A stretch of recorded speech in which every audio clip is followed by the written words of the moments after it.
What's the creepiest true story that happened to you? When I was younger, I was out of town, and my mom let me have a few friends over. We lived right by a pretty busy highway, and over their years had quite a few people knock on our door for help. Car broke down, lost, accident, etc. While my mom was home with us, a man knocked saying he wanted to borrow the phone. My mother told him he could sit on the porch and use her cell phone. The man kept asking to come inside and asking if my dad was home. He eventually started trying to force his way inside. My mom slammed and locked the door, called 911, and put my friends and I into a closet. It took the police department 20+ minutes to reach us. By that time, my mom had called our neighbor, and he came over his shotgun and made the guy lay on the ground until the police arrived. TLDR guy tries to break in. Mom saves me and my friends, and badass redneck neighbor points shotgun at him until police arrive. That sounds like a really intense situation. Good on your mom for handling it and keeping you and your friends safe. It's scary to think about how close things could have gotten if she hadn't acted quickly. The neighbor showing up with a shotgun seems like a scene from a movie, but it's good he was there to help out. Glad it ended well. This happened to a friend of mine. It's a Sunday. She comes home to her apartment from running errands around 1 p.m. She was in med school at this time, so she pretty much parked herself at the kitchen table and studied for the next 5 to 6 hours. She's sitting there and looks up to see a dude casually stroll out of her bedroom. No other entrances, she's sitting by the front door, so he's been there the entire time she has been home. He pauses at the doorway to her kitchen, between her and the door. She basically froze. Then her phone rang and kind of startled both of them. She ran to get the phone. He ran out the door. She moved and got an enormous dog. He was in her apartment the whole time. This is one of my biggest fears. That's a pretty intense situation. It's unsettling to think someone was in her apartment without her knowing. The sudden phone call probably added to the chaos. Good thing she acted quickly and got that dog, though. Having a big dog can definitely provide some security. It's not something you expect to deal with while just trying to study. Definitely makes you think about safety in your own space. Didn't realize until years later that I was almost snatched. Grew up in a small town. Out playing in the yard with my 2 younger siblings like every other summer day. Guy pulls up alongside the yard in a truck, calls me over. Asks my name, if I'm having a good summer. He says he could really use my help. He's out looking for his lost puppy. He can show me a photo of the puppy if I come closer. No closer. The picture is small. Can I please help him? I yelled to my brother on the other side of the yard, Ian, come help us find a puppy. I have to assume he thought I yelled Dad, because he screeched out of there without another word. I remember being really worried about that puppy, until we had an assembly at our primary school about things strangers might say to lure you into their vehicles. And whoa, till almost everyone has an almost snatched story. That's horrifying. Sad face. That's unsettling. It's crazy how quickly things can take a turn. The way you handled it, bringing your brother into it, probably made the difference. Kids can often be vulnerable to those kinds of situations without knowing. It's a good reminder to be cautious, even in familiar places. Not everyone has good intentions. The school assembly sounds like it was important for raising awareness. Glad you didn't end up in a worse situation. There used to be billboards for anti-drunk driving campaigns that would show a picture of a happy family or whatever, and then let you know they were all killed by drunk drivers. When I was about 16, I saw my own face on one of those signs. It was a picture of myself, my little brother, and my 2 childhood friends that lived next door to me when I was in 1st grade. So, maybe I'm dead. One of these billboards was right by my work, so I had to look at it every day. After telling my mom about it, she said the father of the kids next door was a photographer. That's a pretty intense story. Seeing your face on a billboard like that would be surreal. It sounds like it had a big impact on you, especially since it was so close to home. The connection with the photographer adds another layer to it. It's strange how those campaigns can hit personally, sometimes more than we expect. I just moved into a basement suite.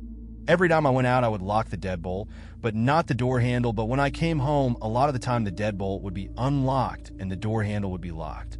At first, I thought I was just confused about which one I had locked, so I started paying more attention. It kept happening, and I realized someone must be going in when I went out. I assumed it was the landlady and was annoyed but didn't say anything at first. Then one day I came home and found the wrong lock locked again. I went in pissed off and opened the fridge to get something to eat.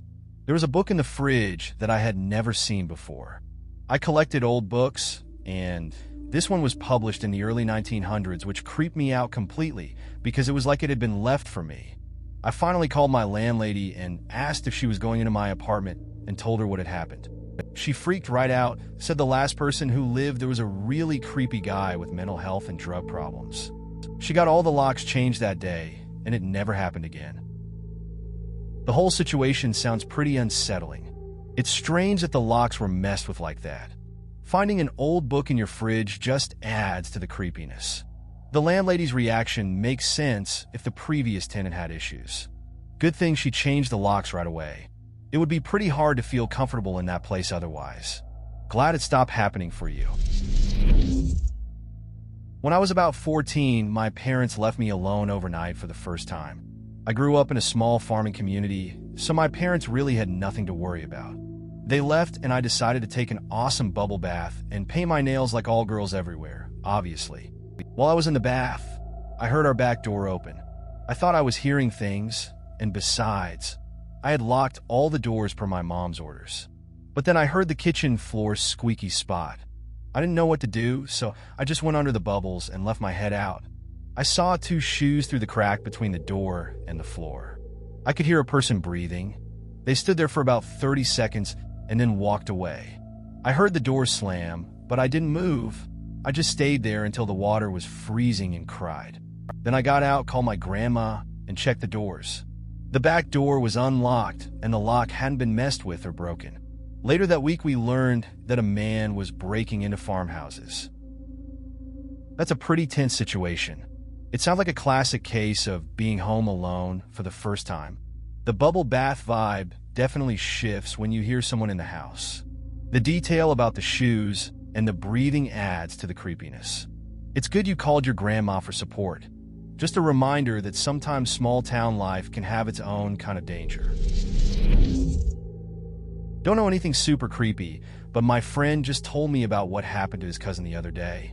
Apparently, his cousin lives in a really small town near / in some woods, his house being surrounded by trees. This happened at night. He gets up to go to the bathroom. Before he got there, he noticed someone standing outside his front door. Just standing there, motionless, staring. He decides to open the door to confront the man and gets slashed from the top of his forehead, across his eye, ending as his jaw. The mysterious man then ran off and disappeared. The police still haven't caught him after they had filed the report. Luckily, it didn't cut deep enough through the eyelid to get to his eye. He's also even more lucky that he happened to need to use the bathroom at the perfect time. Otherwise, who knew what this person would have done had he been left alone? That's pretty unsettling. Being in a small town, you wouldn't expect something like that. The idea of someone just standing outside, completely still, is creepy. It's good that he wasn't hurt worse. The fact that the police haven't caught the guy adds to the tension. Just makes you think about how situations like these can change your life in an instant. It's definitely a story that sticks with you.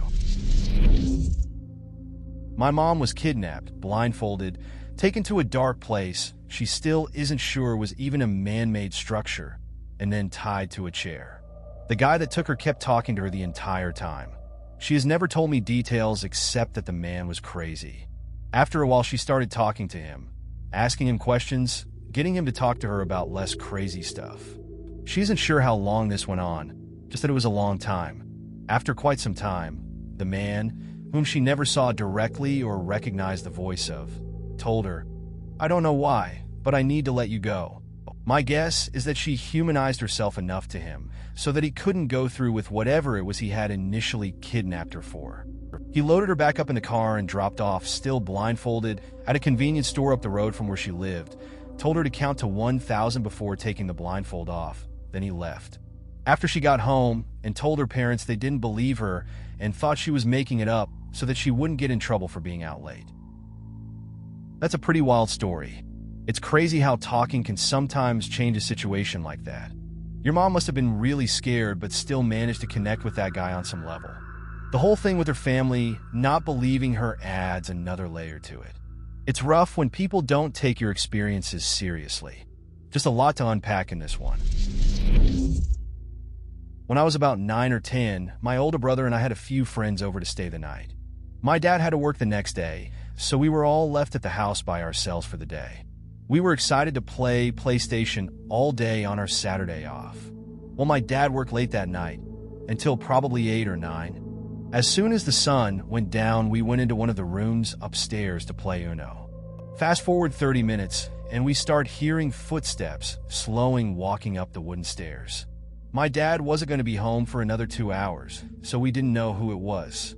There were 4 of us, me, my brother, my friend, and his friend.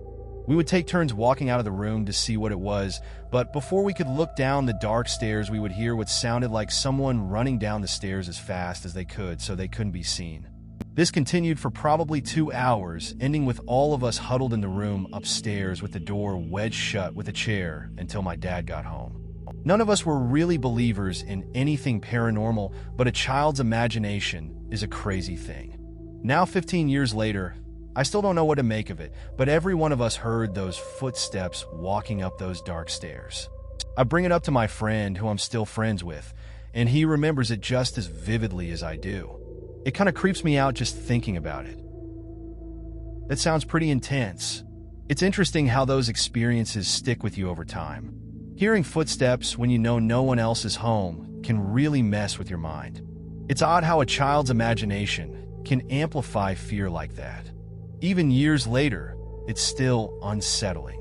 Sometimes, it's the unexplained things that linger in your memory the most. Glad you and your friend can bond over it. Once as a teenager, I was leaving a fast food drive-thru and someone in an old Bronco started to follow me. At first, I thought it was a road rage situation and did the sorry wave and tried to let him pass, but he swerved at me like he was trying to hit my car. He pulled up alongside of me and was screaming out the window, just incoherently furious, continuing to swerve at me. This was before the days of cell phones, and I was in an unfamiliar area of town. I was driving a Firebird and tried to outrun him, but he would run red lights and make crazy turns to keep up with me. I eventually ran into a dead end, and he pulled his truck across the road to block it. There were big ditches on either side, so I was stuck. He got out and started scrambling at my door handle, doors locked, and pounding on the windows, his face inches from mine, just screaming and screaming in a way that seemed like he couldn't even quite see me. Shaking and crying, I turned on my overhead light, so he could see I was just a teenage girl and not who he was looking for, and he jumped on my hood and started pounding and drooling in thick, white smears on my windshield. I was screaming and crying, and he stopped, held up one finger like, "Wait a minute," and scurried off to his truck. I floored the gas and ran into the ditch and drove like a crazy person for 45 minutes until I knew I had lost him. No idea what his deal was. My mom thought I made up this entire story to lie about the damage to my car and still seems hesitant to believe me. That sounds really intense. It's wild how people can react so violently for no clear reason. You were in a really scary situation, and it's understandable to freak out. It's unfortunate that your mom doesn't believe you. Those kinds of experiences can be hard to get others to understand. Glad you made it out okay, and didn't let that guy get to you in the end. When I was a child, I was always stricken by this irrational fear that when I went outside at night, I had to walk straight into the house without looking back, because if I looked back, someone would be following me. One day after dinner, I went out to the car to get my book bag, and I was continuing my ritual of walking straight inside without looking back, adrenaline pumping, anxiety going full force, and I just stopped and said to myself, "This is stupid." I made myself look back. When I looked back, I saw what appeared to be someone crouched down behind my mom's car and was peeking their head around. They were just staring at me and smiling. It appeared to be a woman in her mid-30s, maybe 40, with curly short blonde hair. We made eye contact for a second, and then she ducked back behind the car where I couldn't see her. I stood frozen for a second and then ran inside. I told my mom. We went outside to check. No one was there. My mom didn't exactly not believe me, but she wasn't very concerned either. That's a pretty intense experience. It's wild how those childhood fears can feel so real, especially when you see something unexpected. The way you described the moment, making eye contact, that's chilling. It's strange how your mind can play tricks on you like that. The lack of concern from your mom is kind of typical too. It leaves you wondering what really happened out there.